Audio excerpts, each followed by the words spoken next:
So before we start, I will encourage you, if you've not already walked behind, we've totally transformed the galleries behind us in the weeks since you were last here, with a new exhibition on contemporary church architecture. It starts in Gallery 1212 over here, runs around with, I think, 19 different building projects from around the world, built in the last 20-odd years, and then ends with a soundscape room in the corner in the back. It's a recording of a chant of the Ave Maria in Christchurch in Connecticut, with a digital sound recording of how the sound moves through the church space. So this Architecture of Prayer exhibition will now be up until the end of September. As I also said last week, the Senior Art Thesis Show will open on Saturday in the Miguel Welling Gallery just behind us. There's an art walk on the 20th, Saturday the 20th, starting at 2 o'clock from Loke Hall, where there's a new mural that the art students are working on. The walk will traverse campus, stopping at the, Muller and Christchurch College, stopping at the Christopher Center, and then ending here with the opening of our installation and then a special installation in the Black Box Theatre. And there'll be a reception after that, so please put that in your diary for April 20th. And we've got about 1 more minute to go before I introduce this afternoon's speaker, Hope Bierman, who is now famous as a leading actress at Valparaiso University and the face of the Brauer, Hope at the Brauer. You'll have seen her in a series of really fun videos for Valpo Day of Giving on Tuesday that Hope and Ashley, where's Ashley? Ashley Vernon, my 2 director's aides for the last 1.5 years or so, put together the Brauer's video and a social media campaign, and we celebrated Hope's 22nd birthday on Tuesday. So Hope is a history major and double minor from Christ College, and she has been working for me since I got here, except for the semester that she went to Blighty and was in Cambridge. And I can't believe that she never got to Canterbury, which is my hometown, but I made her include it in the exhibition. And Hope, last semester, curated the exhibition of Howard Bond photographs that's been in the Education Gallery. And that will be the subject of her talk this afternoon. Here we go.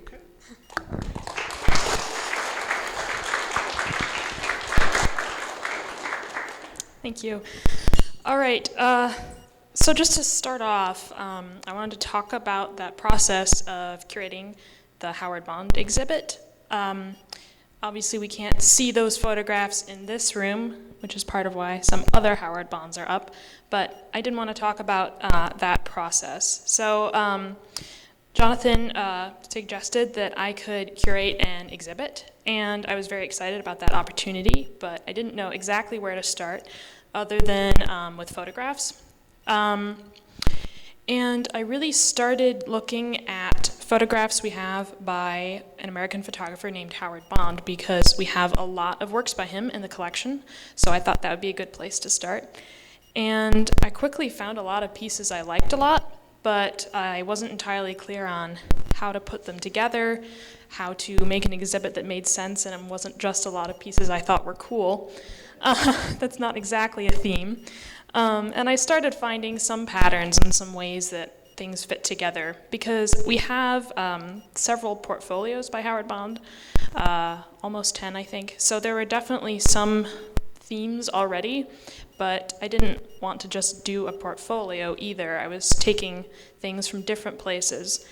And eventually, what made the whole process kind of click for me was I was actually looking at, we have quotes, descriptions by Bond of each of the portfolios, and I was looking at them and seeing what he'd said about his work.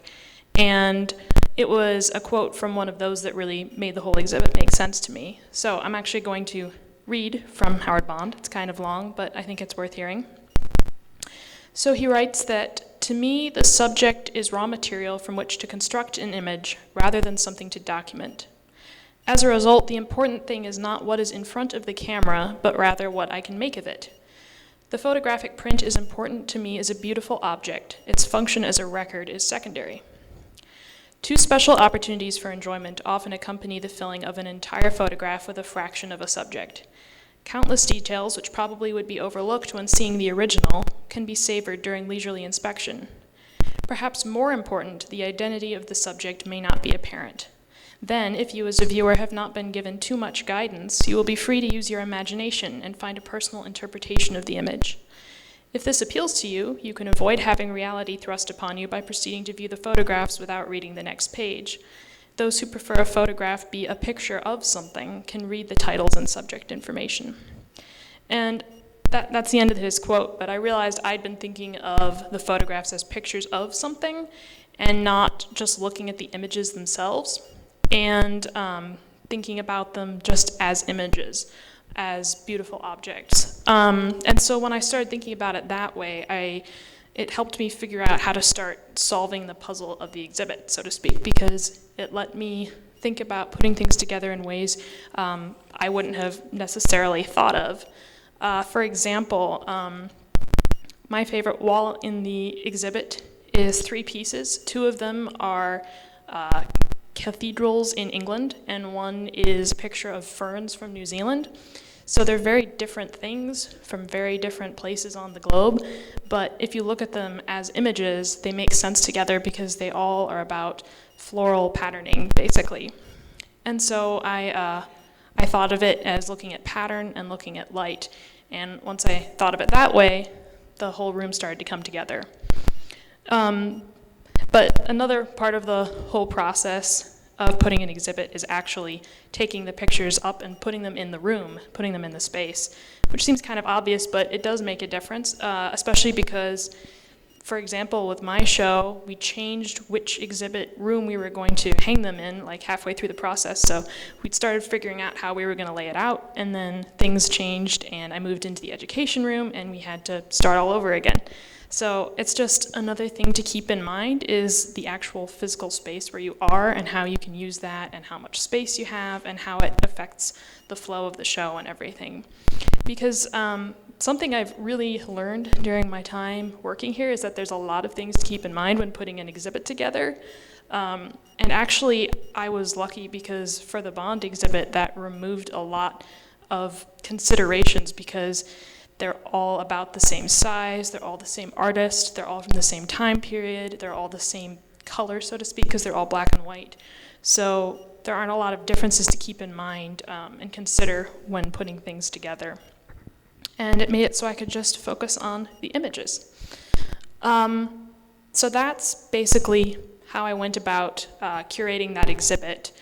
And talking about the pieces here today, some of them are pieces I brought up because I originally pulled them for the show, but we did not have space for them. Some of them are ones that just particularly struck me. But these 4 here are all from Bond's portfolio of 10 cathedrals. He photographed 10 English cathedrals, and several of those are in the exhibit, but these are some more that didn't make it. For example, that one on the far end is Canterbury. and this one is Gloucester. And they were originally also going to be on the wall with the ferns. Perhaps you can see sort of the floral patterning I was talking about. And these two I'd also considered, looking at the curves and how simple they are, sort of on the other end of the spectrum. But again, we didn't have space. These three, I had pulled the one from the Austria portfolio, which is that one on the end, and this one is from the Aegean Light portfolio, which is pictures of Greek architecture, several of which also made it into the show. And this one is from his portfolio Proximity, which is actually the one that had the quote I read earlier about how he thinks about images. So lots of different portfolios here, and I wanted to represent that because we do have a lot of different work by Bond. But I also wanted to ask you guys some questions, starting with, what do you see here when you look at these? Because I think we see different things when we look at the same photograph. So, especially if we don't know what it's a picture of, like he was talking about, we can make our own personal interpretations and see different things. And I was wondering if you saw anything in particular.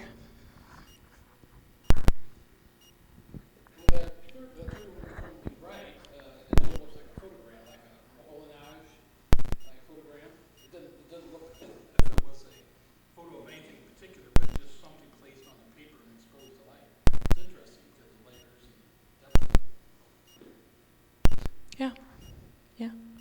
Ashley?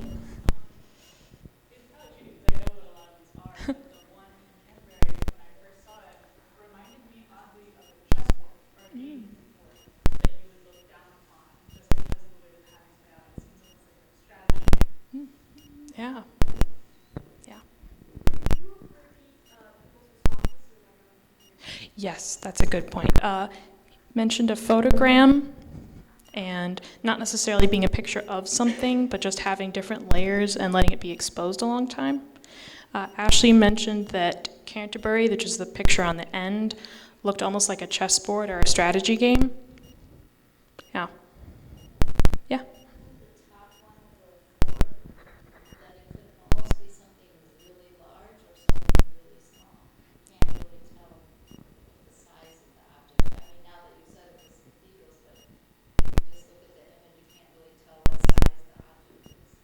Yeah, I think that's a really good point. She mentioned that when you look at this one of arches, you can't really tell how big it is. It looks like it could be something really large or something really small. I think scale is something Bond plays with a lot that I think is very interesting, because often you can't really tell how big something is. Yeah. Yeah. So you mentioned the one directly behind you, I mean, to me, that's triangles. It's not a building in the view, it's just triangles. Yeah, so she mentioned that this one basically just looks like triangles, which is definitely a feature of this portfolio by Bond. It's technically of Greek architecture, but they're so starkly geometric, it's almost abstract, which is something he was really trying to lean into, and which is something I think is very interesting, because it really does kind of look like triangles. Yeah.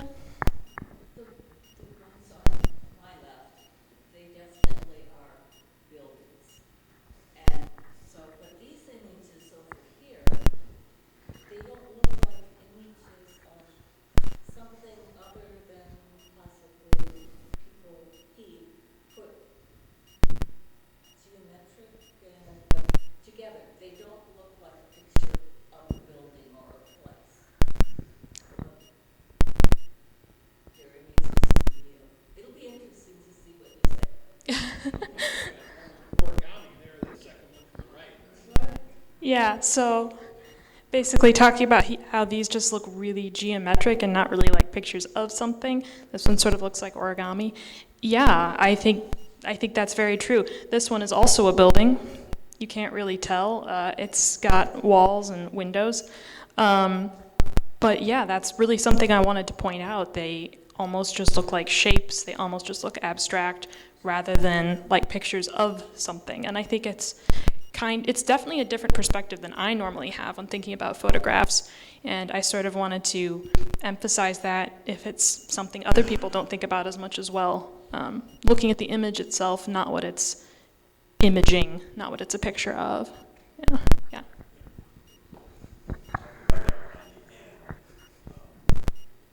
Yes, it's a building, but you can turn that upside down and it's still be a building. The one behind you, you almost can't tell if I'm looking up or directly at a wall or down. It's just shapes. Yeah. Yeah, even with something as detailed and elaborate as this, yeah, you really can't tell necessarily which way is up until you look at the signature. But yeah, it's really interesting how you can have such architectural styles that are so different, because this is like Gothic cathedral, this is much more modern. But again, the way he photographs them, it sort of turns our expectations upside down. We don't necessarily know what to look for. Yeah. I like it too with gradated arc and gradated smooth change of direction is kind of repeated in the grades. The grades change direction. Yeah. And then there is an allusion I have to the sky or to the rainbow, where there is a sheltering kind of quality that, to my mind, has features in meditation or worship that you often go to, that those feelings of protection, of graceful security are there. And so I think of it as a church. Yeah. So it was talking about how the gradual curve is sort of related to or is echoed by the gradation of grays in the image, and it sort of lends to this feeling of security and meditation that we might feel at a church. I think the use of color is very interesting in these, because they're black and white, obviously, but they're not just two colors necessarily. There's a lot of gradation going on. And the arch, that shape is one that I was looking at a lot in my show, because there's a lot of curves in nature and architecture, and I was finding them in a lot of the images. And if you go look at the exhibition, you can see that there's quite a bit of a curvilinear nature in the images I picked, which is why I was looking at this one. But yeah, there's just so many different aspects of these that you can look at, which, yeah? On the heels of Dick Brauer's comments, I have taught these portfolios for almost 20 years. And I use, when Howard Bond would gift another portfolio to the Brauer Museum, I would come down and look at all of this stuff. And I'm Amy, the photo teacher here, okay, if you don't know that. And all of my math majors that take my class as a gen ed requirement absolutely love cathedrals in England, because they're real mathy. And they get into all of these mathematical equations and theories. And that speaks to a universality that is outside of something spiritual, but something that is really important for them to internalize. What we don't see in this particular selection is that Ansel Adams was this guy's teacher. And so you have a quality and a craft that is the most meticulous of any photographer that's ever been on this planet. And when Howard Bond explores the woods of some spot in Michigan, he is doing it with a lens that has been affected so greatly by an Ansel Adams sensibility. Or he goes to Colorado and he photographs in the mines in some abandoned mining town. And he looks at nature and he looks at the physical landmass and structure in this grand, grand way. Well, he looks at the cathedrals also in the same grand way. And he looks at broken glass with that grand lens I think so. Dick mentioned Graves in that one issue, but you want to talk about Ansel's his own system or understanding of it? But I think that probably was one of the rights, probably the closest to anything he would do as far as like a black and a white. Every single thing that Howard Bond does technically is straight out of the Ansel Adams playbook. Whether it's how he shoots his film, how he develops his film, how he selects certain paper types. You know, when Howard Bond was actively making this work, photography was at its absolute best. You could go out and you could buy certain kinds of paper to get certain outcomes with the tonality. Now the pictures of the cathedrals, they've got kind of a magenta hue to them, even though it's a silver gelatin print. And he achieved that by the paper stock that he was purchasing and how he chose to tone those. Those are selenium tone prints. And he is very meticulous in his craft in the darkroom, toning things, fixing things, doing the whole chemical process in the most precise way as though he was a scientist. Okay? And that is why every single one of his prints has their numbered editions, and I'm guessing that every single one of those prints looks exactly like every single one from that edition. Because he was so, or is, he's still living. He's so meticulous at his craft. He's a scientist, he's an artist, he's an environmentalist. He has all of these things rolled into, it's the gumbo of his sensibilities, and this is what he makes. Yeah. Did that answer a question? I don't know if it did, but I just wanted to thank you for bringing all that technical knowledge, because it also helps point out something about pieces like this, which is we approach them very differently. I know almost nothing about the whole technical side of this. I'm just looking at them as images, and I'm a history major. I'm not even an art major, so in some ways I don't even feel qualified to talk about that. But we're looking at these differently. They're the same pieces, but we see them differently because we approach them from different fields, with different interpretations, with different things we like or dislike. And thank you, Amy. Yeah. This is so interesting. So glad you gave us that quote first. Because I know that this is architectural material. And so I was trying to not see them throughout my. So this is interesting how perception. So once my mind saw something else there, I cannot unsee that. And then see like the two arches. Somehow I decided that the top one was half an idol. And now I cannot not see that. And the one on the far right, the shadow on the right side, I saw as a brain cut. And I don't know why, but I can not look at that now and not see the brain cut on the right side. And I don't, so this idea of not seeing the actual thing is very hard if our minds want to see an actual thing when we know we're looking at a photograph. So I just wonder what people's thoughts are about that. And can you keep seeing something as new, or does it get fixed at some point as the way that you're going to see it no matter what? That's a really interesting question. Yeah. Yeah. I'd like to back up, Gretchen, and say that I see eyeballs all over this table.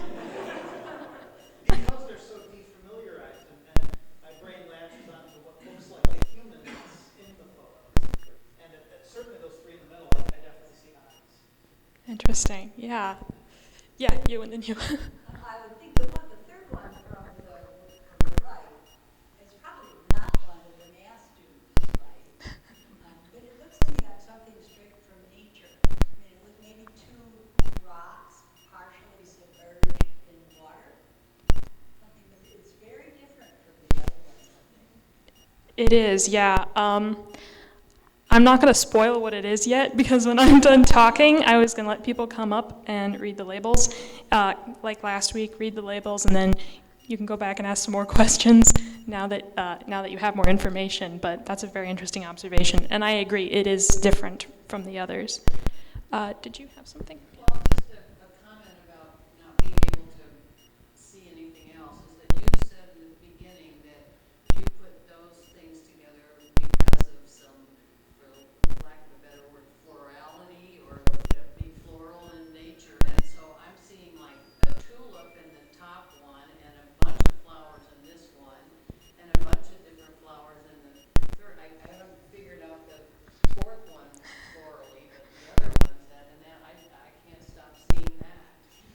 Yeah. So, but that also brings up a discussion that we've had about what does the artist want us to see versus what we see, and it really frustrates me. I want to know what they want us to see versus what I'm trying to see out of it. Yeah. Yeah, Amy? I want to know what Amanda Yonishadas thinks about this work, because she was in my last class that I taught here, 4x5 photography, and we use these portfolios with regularity. Amanda?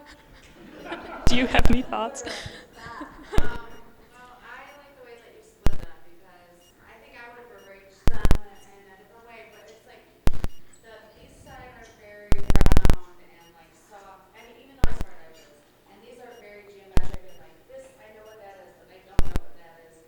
And I think that's a double negative, which would be what I would be most interested in.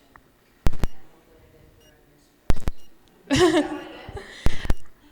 I don't think so. No. That actually leads right into something else I was going to bring up, which was how would you arrange these if you were arranging them? Because I pulled these 7 yesterday and we arranged them today and put them up on the wall. But we could have done it any number of other ways. And I was wondering if anybody had any thoughts on how they would do it or what they would want to see if they were curating these pictures.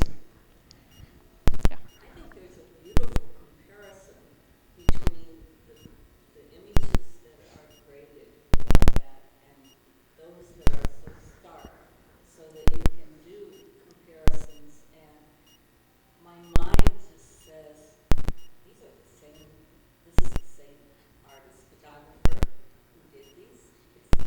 It's exciting to see how expansive he is. Yeah. Yeah. There's basically, what you're saying is there's a big range here. There's a big difference between these, and it really points out how expansive his work is, because it doesn't all necessarily look like the same photographer. The one behind him is almost a transitional piece between the four on the left and the abstracts. It has a little element, the abstraction, but it also has all the grays and stuff in it. Yeah. Kind of like a hinge piece between the two different portfolios. Yeah, he was saying this one kind of serves as a hinge between the two sides here, which I think is kind of what I was thinking. Just as we were putting them up, I felt like this one needed to be between. I didn't exactly verbalize it that well, but just looking at it, I felt like that's how it should be. So, but I didn't necessarily have to do that. Yeah. Actually, the one that you were discussing, that is the abstraction of the one on the left where the arches come together at a certain point above, between the top and the bottom, they come together just like in the abstract, one next to it and on the right. They do come together as they arch. And what happens to me is that this, in terms of the overall, this last one over here is far away in contrast. The two that rise above each other are billowing and close up. And then there is this joining in the middle and an action with a triangle and an end of verticals that seem to be quiet. That it's quiet like this is, but a little different, closer up. So there's a kind of action between them as they go from left to right. Well, thank you. That was very beautifully put. Definitely more detailed verbally than I was thinking, but yeah, I think that's kind of what we were going for as we put them up. But, I mean, it would feel different if we'd swapped these two with this one, for example. It would make the whole wall feel different, have a very different movement. So I think that's something really interesting to think about. Yeah. Well, one thing I noticed before talking about the technical process, I noticed that the quality of the color of the black and white is different for the ones on the left versus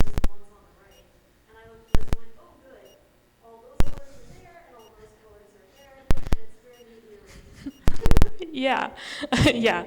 I think it made sense to put these four together and these three together because they're different.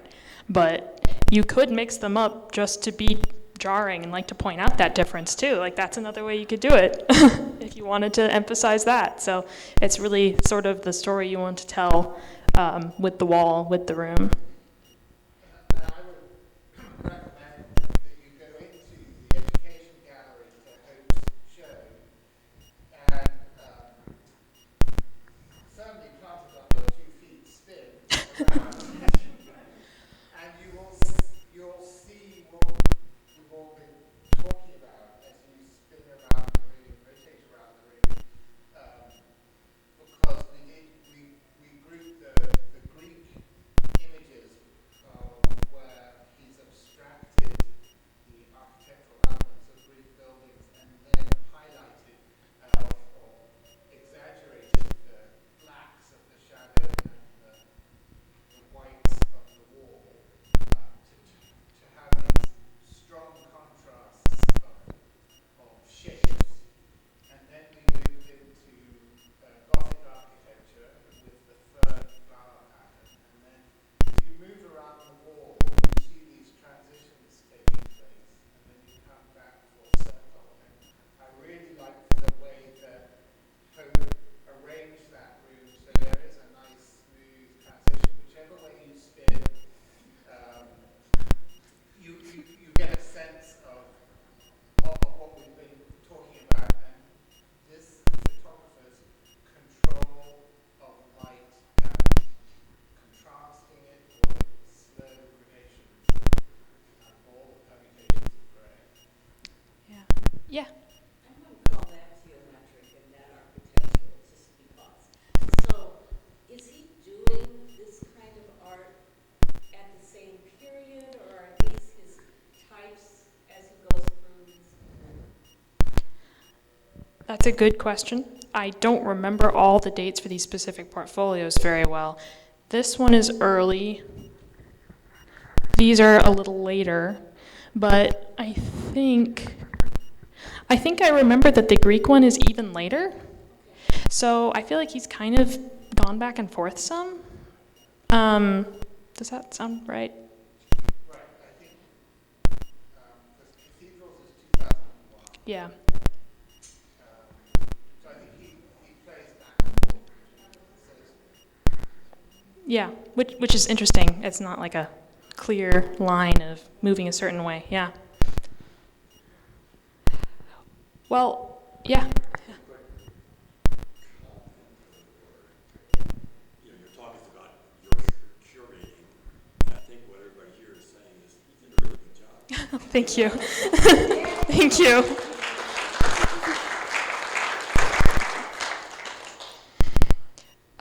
Did you have something? I just wanted to ask you a question. I don't know if this is the right time, but you're in the Brauer press looking really closely at these blonde photographs, trying to see things the way they really wanted you to see things.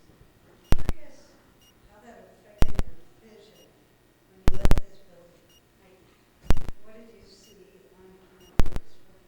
Did architecture affect you? So that's a very good question. Basically, her question was when I was looking at all these images and thinking about how I wanted to use them and the architecture, did it affect the way I saw things once I left the museum and was looking at other buildings? I have to say I don't really remember that happening. I feel like when I was looking at the cathedral images in particular, I was mainly thinking a lot about how I had seen a lot of cathedrals when I studied abroad in England last spring, and I was thinking about all those buildings and how much I loved being there and all the details and the different architectural styles, and also like the contrast of coming back to the US and the architecture here is very different for the most part, kind of more like this. Yeah, I think I was thinking more about my experiences there and how much I love the architecture there than necessarily seeing things here differently. But yeah, that's a really interesting point. That could happen. Yeah. To bounce off and comment on what you just said about how different the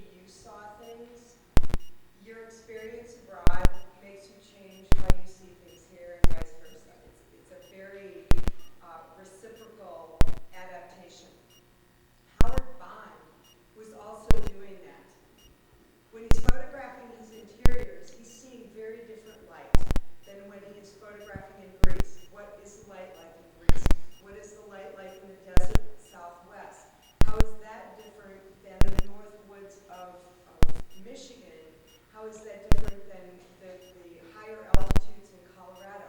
Light looks different, and he is so aware and so cognizant of how the light looks whenever he makes a decision to make a photograph anywhere. And that is exactly what you were doing, but I'm saying it as a photographer myself, not as a history teacher. Thank I you. don't know what year anything happened, but I do know that right here in this building at 400 ISO, it's 5.6 at a 30th of a second right in this room. And that is how he's thinking about things too. He's thinking about the mechanics of a camera married to the aesthetics of what do I want to make with this device. Yeah. And that's, you were doing that, and you still do that. All right. I have a light meter at my Yeah, thank you, Amy. I think one more thing I wanted to say, just like to wrap up, is he's sort of emphasizing the differences. Amy was talking about how he sees different light in different places, and because the light is different, and how do you respond to that? But what I kept noticing was the similarities that you could find even in these incredibly different pieces of very different things. And I thought it was interesting how these sort of patterns that I was finding bridged gaps, bridged differences in location, in subject. So it felt like a cohesive whole to me, even though they were very different things. And that's one of my favorite things about the exhibit. Well said. Thank you. You Yeah. said that this was your first exhibit that you did. Oh, yeah. And so you picked photographs because you weren't sure where you should start. If you had the opportunity to do another exhibit, what have you thought about you might pick? Thank you for the question. Basically, it was if I was going to curate another exhibit, what would I do? I don't know. There's too much. And I don't know that I'll get the opportunity, but maybe some of the Impressionist painting that we have. I really love Impressionism, and we have a lot of lovely Impressionist pieces. So maybe something with that. But I was recommended to do photography, and I think that's good because there's a lot of good stuff to find. So I'll confess that there was certain motivation to direct her towards photography because we were using this gallery. We were going to be in gallery 1212, and that's, as I understand it, dedicated to photography. And so we needed a photography show. But then, sadly, last December, Richard Hunt died. And as you know, we have a great collection of Richard Hunt's. So that became the suitable gallery and scale to exhibit our Richard Hunt drawings and sculptures, which is why Hope got moved into the education gallery. But originally she was supposed to be filling a gap in schedule in, not going to tell you that, in the photography schedule. But we have, Hope has, and actually, we've been photographing Impressionist paintings because they're going to be out this summer in this space. So you can you'll no longer be paid, but you can stay around as a director's volunteer. All right. Endless opportunities. So true.